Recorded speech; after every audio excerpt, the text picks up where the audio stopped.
Hello दोस्तों, hello guys. आप सभी का मेरे यूट्यूब चैनल क्लास 10 मैथ में स्वागत है। और आज हम करेंगे चैप्टर फर्स्ट है और चैप्टर का नाम है वास्तविक संख्याएं और उसकी प्रश्नावली है 1.1। 1.1 है जो उसका पहला जो क्वेश्चन है वो आपके सामने इस तरह से है। निम्नलिखित संख्याओं को अभाज्य गुणनखंडों के गुणनफल के रूप में व्यक्त कीजिए। यानी इसके हमें संख्याएं दी हुई हैं, जो क्वेश्चन दिया हुआ है इसके अभाज्य गुणनखंड करने हैं और उनको गुणनफल के रूप में व्यक्त करना है। तो देखिए दोस्तों, देखिए गाइस किस तरह से करेंगे। तो क्वेश्चन फर्स्ट है और फर्स्ट का पहला पार्ट है। तो हमें ये दिया हुआ 140, यानी 140 के हमें अभाज्य गुणनखंड करने हैं। तो अभाज्य गुणनखंड करने के लिए आपने पिछली कक्षाओं में भी पढ़ा होगा, तो बड़ा आसान सा तरीका है। 140 को इस तरह से लिखेंगे और इसके इस सबसे जो छोटा पहाड़ा होता है वो होता है 2। हमको देखना है कि ये क्या 2 से भाग हो जाएगा। 2 से बहुत आसानी से भाग होता है क्योंकि इसके इकाई के स्थान पर क्या आ रहा है, 0।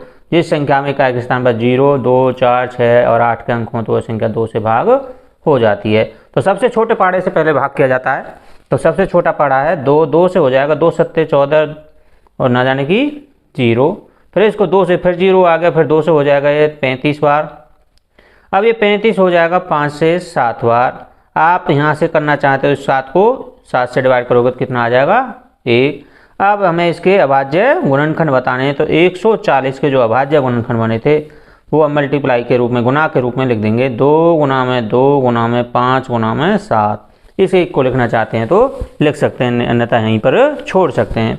इसको आप आगे भी कर सकते हैं कि 2 कै बार गुना हुआ है, 2 बार, तो 2 की पावर 2 लिख सकते हैं, गुना में 5 गुना में 7। तो इस प्रकार हमने 140 के अभाज्य गुणनखंड कर दिए हैं। 2 की पावर 2 गुना में 5 गुना में 7।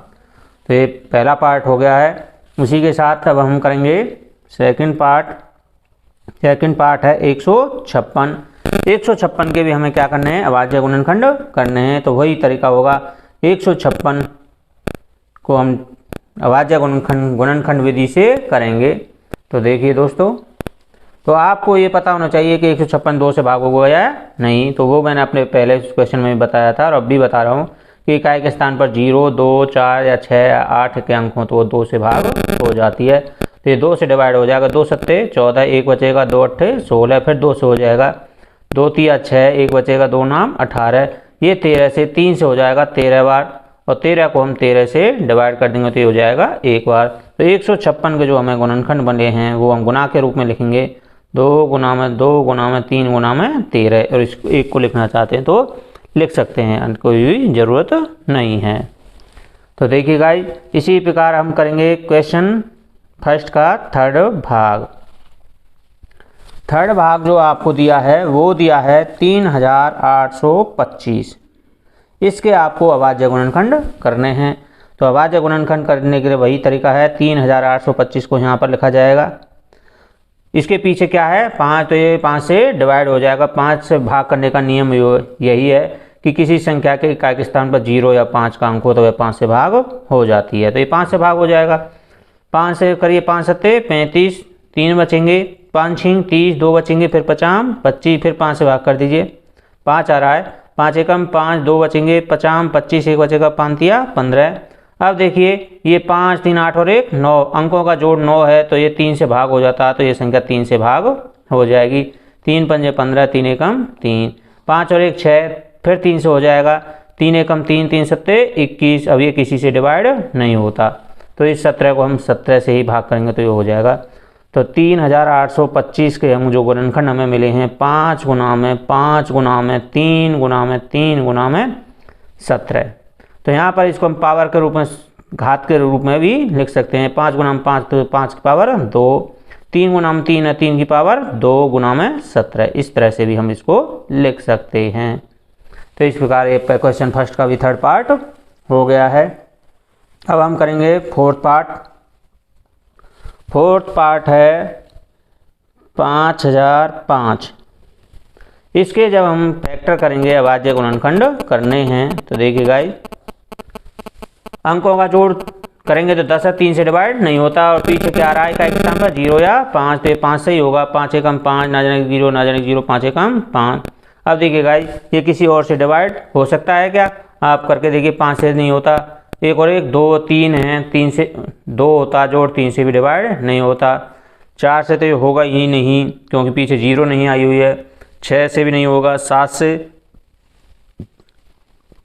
देखिए गाइस, ये होगा डिवाइड 7 से। 7 एकम 7, 3 बचेंगे, फिर 0 हो जाएगा 30।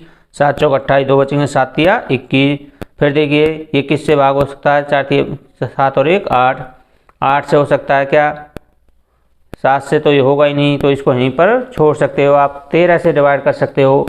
13 एकम 13, 1 बचेगा, फिर 13 एकम 13। तो यही इसके अभाज्य गुणनखंड बनेंगे। 5005 के अभाज्य गुणनखंड बने हैं 5 गुना में 7 गुना में 13 गुना में, और इस 11 को भी लिख दीजिए। तो इस प्रकार हमने क्वेश्चन 5 भी, चौथा भी कर दिया है। अब हम करेंगे पहले क्वेश्चन फर्स्ट का 5वां भाग, 7429।